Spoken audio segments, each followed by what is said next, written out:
उत्तर प्रदेश के बहराइच में एक सांड का शिकार करने के बाद बाघ जो है आबादी के बीच पहुंच गया है, जिस वजह से वन विभाग में हड़कंप मचा हुआ है। फिलहाल बाघ को ट्रैंक्विलाइज करने के लिए हाथियों के साथ पशु चिकित्सकों की टीम को बुला लिया गया है।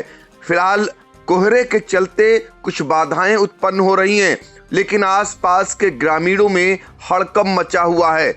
जाल को लगा दिया गया है और बाघ जो है कैमरे में भी कैद हो चुका है। सीधे हम आपको लेकर चलते हैं बहराइच, उस इलाके का हाल जानते हैं जहां पर बाघ आबादी के बीच पहुंच चुका है, एक सांड का शिकार भी कर लिया है और 2 हाथियों से उसको ढूंढा जा रहा है।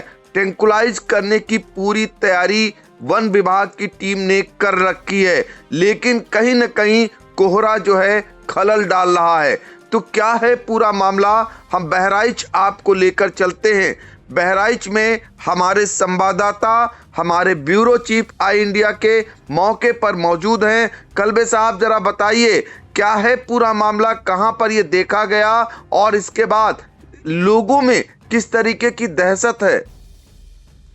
जी हाँ, ये बहराइच के रामगांव इलाके में स्थित है। एक रेहुआ मंसूर गांव है, उसमें एक बाघ जो है बृहस्पतिवार को देखा गया और इससे देखने से लोगों में दहशत फैल गई। ग्रामीण काफी डर गए।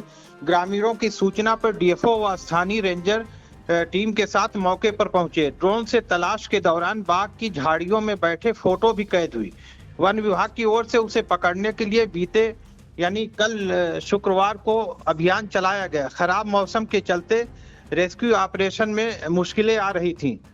अब आज पुनः रेस्क्यू ऑपरेशन शुरू करने की तैयारी है, क्योंकि अभी तक काफी कोहरा था, जिसकी वजह से रेस्क्यू ऑपरेशन शुरू नहीं हो सका था। डीएफओ सुंदरेशा ने बताया कि रेस्क्यू ऑपरेशन शुरू किया जा रहा है।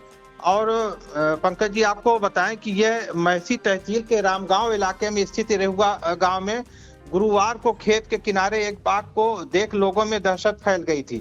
सूचना पर वन विभाग की टीम ने मौके पर पहुंच के रेस्क्यू ऑपरेशन शुरू किया। वन विभाग ने बाघ को पकड़ने के लिए चारों तरफ जाल लगाने के साथ दुधवा टाइगर रिजर्व के 2 प्रशिक्षित हाथियों को भी मंगाया। मौसम खराब होने के कारण बाघ को पकड़ने में काफी दिक्कतें आ रही थी। पशु चिकित्सक की टीम भी मौके पर मौजूद रही, जिससे उसे वो सुरक्षित ट्रैंक्विलाइज कर सके, ये उनका प्रयास रहा। और शुक्रवार को तकरीबन 5-6 घंटे तक चले इस रेस्क्यू ऑपरेशन के दौरान बाघ 1 किलोमीटर में लगे गन्ने और सरसों की फसल में लगातार भागता रहा। डायना और सुलोचना पर सवार जो ट्रैंक्विलाइज करने के लिए विशेषज्ञ वन जीव चिकित्सा अधिकारी डॉक्टर दयाशंकर व कतनिया घाट वाइल्ड लाइफ सेंचुरी के वन जीव चिकित्सा अधिकारी डॉक्टर दीपक बाघ के पीछे दौड़ते देखे गए, लेकिन सही जो निशाने पर ना आने से ट्रैंक्विलाइज नहीं किया जा सका। हालांकि ये जो है टीम वापस पुनः चली गई थी शाम को, चूंकि मौसम खराब था, और ये पुनः टीम आ गई है और जल्द ही रेस्क्यू ऑपरेशन शुरू होगा। और डीएफओ सुंदरेशा ने बताया कि जो है हमारा प्रयास है कि इसको ट्रैंक्विलाइज करके इसको सुरक्षित जो है पकड़ लिया जाए बाघ को। तो हालांकि ग्रामीणों में काफी दहशत है, लोग भीड़ लगाए हुए डरे सहमे लोग रात भर रहे और अभी भी डरे सहमे हुए हैं कि बाघ कहीं आसी पास न हो, क्योंकि ये जो रेहुआ मंसूर गांव है उसके बाहर गन्ने के खेत में, यानी ये आबादी से लगे जो खेत हैं, ज्यादा दूर आबादी नहीं है, वहां पर ये गन्ने के खेत में बाघ देखा गया, जिसकी वजह से जो है ग्रामीणों में काफी दहशत है। जी, ग्रामीणों में काफी दहशत है। प्रयास हुआ है, निशाने पर बाघ रहा, लेकिन खराब मौसम के चलते जो डॉक्टर दया के नेतृत्व में टीम आई है ट्रैंक्विलाइज करने के लिए, वो फिलहाल ट्रैंक्विलाइज नहीं कर पाई। मौसम अभी भी खराब है, लेकिन आज धूप खिलने के साथ फिर से जो है रेस्क्यू ऑपरेशन शुरू होगा और ऐसे में ग्रामीण उम्मीद लगाए बैठे हैं कि बाघ को ट्रैंक्विलाइज कर लिया जाएगा। वो सीसीटीवी कैमरे में भी कैद हुआ और जो प्रशिक्षित हाथी आए हैं, 2 हाथी, जिनके जरिए बाघ तक पहुंचने की कोशिश भी हुई है। अब देखना होगा कब तक ये बाघ के आतंक का अंत होता है। एक चीज कल्बे अब्बास साहब और जानना चाहेंगे, खबर ये आ रही है कि इस बाघ ने एक सांड का निवाला बनाया है। जब सांड को खा गया है तो जाहिर सी बात यह है कि बाघ कुछ दिनों के बाद फिर से शिकार के लिए बाहर आएगा। तो ऐसे में ये माना जाए कि बहुत जल्द इसे टेंकुलाइज कर लिया जाएगा। जी हाँ, ये कल भी देखा गया था कि गन्ने के खेत में कोई किसी जानवर को वो खा रहा है, यानी उसके अवशेष जो थे उसको जो है वो खा रहा है। वो भी कैमरे में कैद हुआ। उसके बाद वन विभाग के लोगों ने काफी प्रयास किया कि उसको ट्रंकुलाइज कर लिया जाए, लेकिन वो उस स्थान से भाग के फिर दूसरी खेत में चला गया, जिससे ट्रंकुलाइज नहीं हो सका। लेकिन वन विभाग के लोग काफी मुस्तैद हैं और जो बीएफओ हैं उनसे भी हमारी बात हुई। उन्होंने कहा कि हमारा पूरा प्रयास है कि उसको ट्रंकुलाइज करके पकड़ लिया जाए और हम पूरा प्रयास कर रहे हैं कि ग्रामीणों को किसी तरह से कोई नुकसान ना हो और जाल लगा दिया गया। पूरा प्रयास किया जा रहा है कि उसको रेस्क्यू ऑपरेशन में हम सफल होंगे। कल्बे अब्बास साहब, आपने बताया कि दुधवा से प्रशिक्षित हाथी आए हुए हैं 2, उनके नाम आपने बताए थे, क्या नाम है जरा बताइए दर्शकों को। जी हाँ, ये जो वहां से जी 2 हाथी आए हुए हैं जिनका अभी आपने जिक्र किया था, उनके नाम भी बताए थे।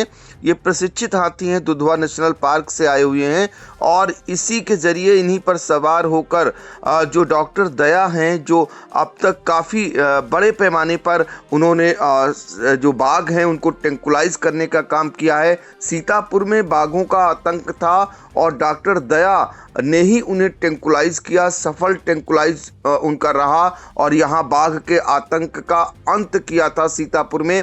अब बहराइच जहाँ भेड़िए का आतंक था, वहाँ बाघ का आतंक इस समय सुनाई दे रहा है। आबादी की तरफ बाघ देखा गया है, एक सांड को निवाला बनाया है। तो उनके हाथियों के 2 नाम बताए थे आपने। जी हाँ, ये डायना और सुलोचना हाथियों के नाम है, जिस पर ये वन जीव चिकित्साधिकारी डॉक्टर दयाशंकर व कतनिया घाट वाइल्ड लाइफ सेंचुरी के वन जीव चिकित्साधिकारी डॉक्टर दीपक सवार देखे गए और इन लोगों का प्रयास था कि ट्रंकुलाइज कर लिया जाए। और जो हाथियों का नाम है डायना व सुलोचना। जी, डायना और सुलोचना के जरिए जो टेंकुलाइज करने के लिए स्पेशलिस्ट डॉक्टरों की टीम आई है, वो फिलहाल बाघ को टेंकुलाइज करने के साथ ही मौसम से भी लड़ती हुई दिखाई दे रही है। बेहद खराब मौसम, कोहरे के चलते बाधा भी उत्पन्न हो रही है, लेकिन वन विभाग का प्रयास लगातार जारी है। चारों तरफ वहां पर जाल लगा दिया गया है ताकि आबादी के करीब बाघ बिल्कुल अंदर ना पहुंच पाए। ये पूरा प्रयास है। अभी तक बाघ को उसमें कैमरे में भी कैद किया जा चुका है और आंखों से भी देखा जा चुका है, लिहाजा वो आबादी की तरफ ना आ पाए, इसलिए वहां पर घेरा बनाया गया हुआ है। और अब देखना ये होगा कि आखिर कब तक इसे टेंकुलाइज कर लिया जाता है, इस आतंक का अंत कर लिया जाता है। जैसे ही फिलहाल बाघ को टेंकुलाइज किया जाएगा, हम फिर एक बार कल्बे अब्बास साहब के पास पहुंचेंगे और उनसे पूरी जानकारी कर आप तक पहुंचाने का प्रयास करेंगे। फिलहाल कल्बे जी, आपने बहुत ही महत्वपूर्ण जानकारी दी, आपका शुक्रिया।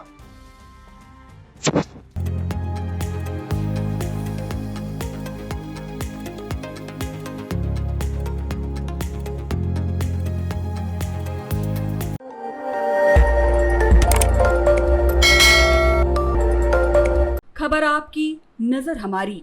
देखते रहिए आई इंडिया।